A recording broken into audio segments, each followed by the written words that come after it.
And the final couple of questions that I have for you before we open the floor for the others. What about the cultural shock and the adjustment factor? If you can shed some light on it. Um, oh my. So one of the biggest cultural shocks that I had, like I think like on the day or the second day that I was in Manchester. So I flew into Manchester. I flew into London, and then I took the train up to Manchester. So my friend who is from London, he followed me up on the train to London. From London to Manchester. And I think on that night, we went out, we went and bought some things, and then we went out for drinks. On the way back home, I think it must have been about 10 o'clock at night. I think I saw about 5 guys just peeing on the side of the road. And I'm like, wait, isn't this like a first world country? Isn't this like, we are made to think that in the first world country, in the UK, things are going to be proper. You're not going to find people just peeing on the wall at the side of the road. And I was shocked. I was like, I asked my friend Thomas, what's going on? What is this? Like, I don't see this in Malaysia. Why am I seeing this in a so-called Yeah. And he was like, oh, this is normal. It's cold out there. And, the people have probably had a few to drink and they need to pee. And on the way back home, they just stop and pee at the side of the road. I'm like, what? Like, this doesn't happen in Malaysia. I mean, I know it happens in India in certain parts. And also the situation with the traffic signals, like this was the first time when I saw in UK that people do like stop the cars with their hands, even if it's a red signal, they would still like walk and cross the road and try to stop the car manually, which happens in India, but I didn't expect that there. The other thing was in terms of genuine cultural differences, you would get accustomed to it gradually. See, it also depends upon person to person. For example, me and Simitha, we didn't have that problem, but I know of a few friends who have been like very disturbed for a very significant time because of the differences of the cultures, and they could not just like understand the standard of living, the way of living, and everything. So that's a major issue, especially when you are going there for a longer course, for example PhD and all.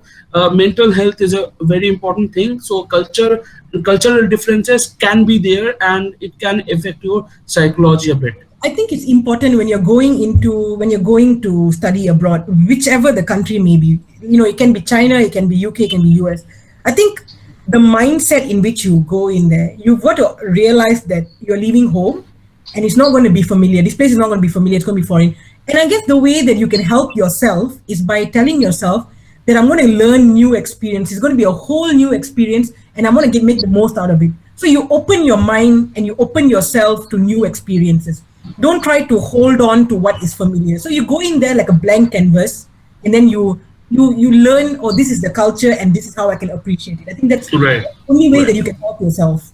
If not, you're going to be halfway through our second semester. And so I had to suddenly leave and come back to Malaysia. At that point, from the train to the airport, I just emailed my supervisor saying, hey, I'm going back to Malaysia. My mother is ill. And then I also emailed all of my lecturers saying I will not be attending class. I think there was like 4 or 5 weeks of class left at that point. So I told them I'm not attending class, but I will finish the assignment, but I will be in Malaysia. Every one of them told me, no problem, go back, do what you need to do, don't worry about anything. So then I came back. 1 month, my mom was sick, and then she passed away. So then I knew exactly how long more I was going to be in Malaysia. So we had 1 month of prayers. So that means I skipped 2 months of my education in the UK. So then when my mom passed away, I emailed my supervisor saying, this has happened. I will be back in the UK in another month after the prayers are completed. So then she immediately replied saying, don't worry, you don't have to come back in a month. You can come back later, it's fine. And then she said, you have to apply for something called the mitigating circumstances. So then she sent me the documents. So this mitigating circumstances, I think is very brilliant. if there's a circumstance where a student is unable to do something or needs, or something bad has happened, like maybe the student fell down and broke his leg, or in my case my mom had passed away, or anything like that, anything mitigating circumstances, you send in the application. Then they will grant you a extended deadline for the entire course. So my course was actually, they gave me an extension until January 2016. So that was actually when I had to submit my thesis, but I submitted earlier. And this part really, really touched me. After I submitted the form, the mitigating circumstances form, within 3-4 working days, the university, the postgraduate office called me and said, "Hey, we're really sorry for your loss, but we want to let you know that you do not have to rush back home. Don't worry, your course is fine. Everything that you've done so far will be frozen. You can take your however long you want. If you want to stay back 6 months in Malaysia or even a year, you can defer it. We will hold whatever you've done up until the point that you've done it. So you will not fail any courses. You can take as much time as you want to stay with your family, heal, recover, and then when you're ready to come back, just email us and will immediately unfreeze your seat in the college." Right. That was Right. something I was really humbled by, because if that was in Malaysia, that wouldn't have happened. There's no, I mean, they would have given me extensions, fine, but there's very little compassion and empathy when it comes to things like this. And I'm pretty sure it's the same case in India as well. So this is a huge, huge difference. The university is so understanding to the point that they're actually calling you personally to check on you. So that was actually Okay. really brilliant. Right. Okay. Though we are running out of time, but one last question that has come from Shikhar. He asked a very pertinent question. It's about, are there racisms or racial things you have encountered in the college or in the country? So if you want to go first with that. Um, Personally, for me, I was very, very fortunate that when in my time in the UK, I didn't actually encounter any form of racism. Like Okay. not from the college, not from the people. I don't know if it's because of the way I look. Maybe people just assumed I was British, with my tattoos and all that, right? But I have friends who have had encountered racism. Like one of the time my friend and I, we were walking. I don't Yeah, remember. one of your friends were even thrown away from the bus. If you remember, it was Yeah, me. yeah, Yeah. yeah. And then there was once this guy, my friend was walking, and he, at that point, I had stopped at a shop. So he was like about 5 steps in front of me. And this guy drives past, slows down near him, and says, he basically says something like, "Indian, go back to where you're from," or something like that. He just shouted at the guy and he drove past. And so Yeah. I was shocked because that was the first time I'm hearing anything like that. So I went up to him Yeah. and I was like, "Are you okay? Are you okay?" He was like, "Oh yeah, this is fine. I get this all the time." And I was like, "Wow, Yeah, that's true. I never knew. I never knew. I fortunately I didn't experience anything." Yeah. And just to like wrap things up, I'm just going to share one funny incident regarding racism. It's not racist, but it's kind of a funny incident. So I went to me and some of my friends, and Sim was not there that day. We went for lunch, and on our way back, we had to do. We went to a grocery store, which was a Pakistani store. Remember, Oh, I love that and food. yeah, you remember that one, right? So yeah, so we went there, and I had like bought something, and I had given my card for payment to that person, to the shopkeeper.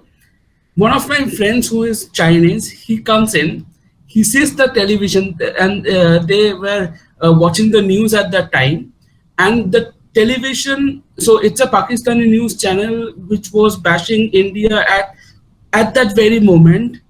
This guy comes in. This guy asks, "Is it a Pakistani news channel?" And the shopkeeper told yes.